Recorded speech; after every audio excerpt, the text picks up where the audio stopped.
19. Where else in the world can you go where thousands of people could come together, not really speak to each other, but still just feel like you're meeting a long lost family? That kind of love and peace is nowhere else found in the earth. Only Jehovah's people, and because of His Spirit, do we enjoy that kind of peace.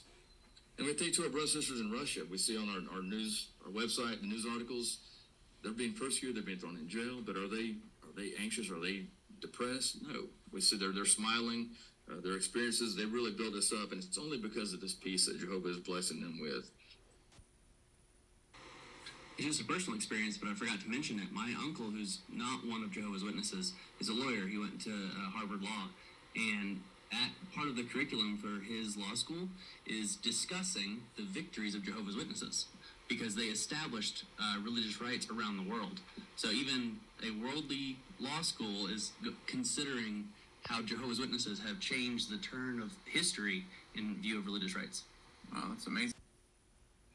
But it highlighted the scripture there that the light gets brighter and brighter, making it that these things happen in time. Jehovah just doesn't douse a whole new idea on them, little bit by little bit by little bit. So we want to take that to the field too. These are new truths, and they can be blinding if it was all at once. So we give them a little bit and a little bit and a little bit, showing patience the same way Jehovah treats the governing body.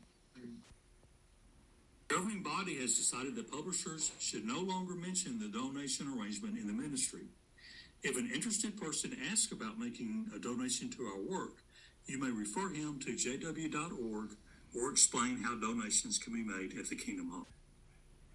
The court, I don't know how many times, but they have won more rights for our civil liberty in this country than any other group. So we have won many cases over the years for children in schools, for freedom to go door to door, etc. Absolutely. On front, please. Saying about Gamaliel, how many times have we heard about other churches that have started their campaigns to go from door to door, and that fizzled out. They're gung ho, and we do the same thing, but in time it fizzles out. So it's obvious this is still going on. So it has Jehovah's blessing and backing. That's right. Something that's going to have to happen. Something that's going to have to happen then is, how did you breach or broach the subject about being a witness, your faith? Well, one thing that she has said was that everyone thought my son was wonderful. And her mother had even said, wait a minute, this guy he's a good guy. He has a job, and, he's respectful. So she said, somebody put some time in this boy. And and when she said that, and I said, well, would you like to know what kind of environment he grew up in? And she said, yes, I do. And I said, did he tell you that he grew up as one of Jehovah's Witnesses?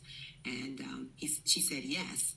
And I said, what do you know about witnesses? And she said, just that you all go from door to door, and that she had lost a family member, and my son told her what happens when someone dies. And so I said, okay, well, the way for you to really understand this person is really to know how he was raised. And so, would you like to know what Jehovah's Witnesses believe? And then she said, yes, I would. And I thought, oh man, I got to find out what we believe. So I thought that was funny when you told me that too. So what resource did you turn to? Those witnesses believe. I mean, I knew what I believed, but to be able to tell someone that, on the spot without just overload, it was going to be a lot. Lasting Life. See a few people nodding their heads. That was a beautiful publication, wasn't it? Can you imagine using a publication like that to teach people the truth today? Question, paragraph. Question, paragraph. Where's the pictures?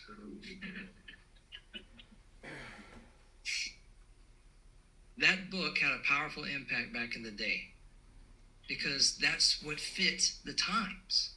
People love to read. They love to think. These days, times have changed. People want to see pictures. We want to see videos. We want to hear music, and it's more conversational. So the tool that we're using today, Enjoy Life Forever, how are you enjoying using that book? Wonderful, isn't it? That publication fits the times. You know why we have that publication? Why we've had successively different study tools since that blue book? Because Jesus has been with us. He's been directing the Christian congregation this whole time.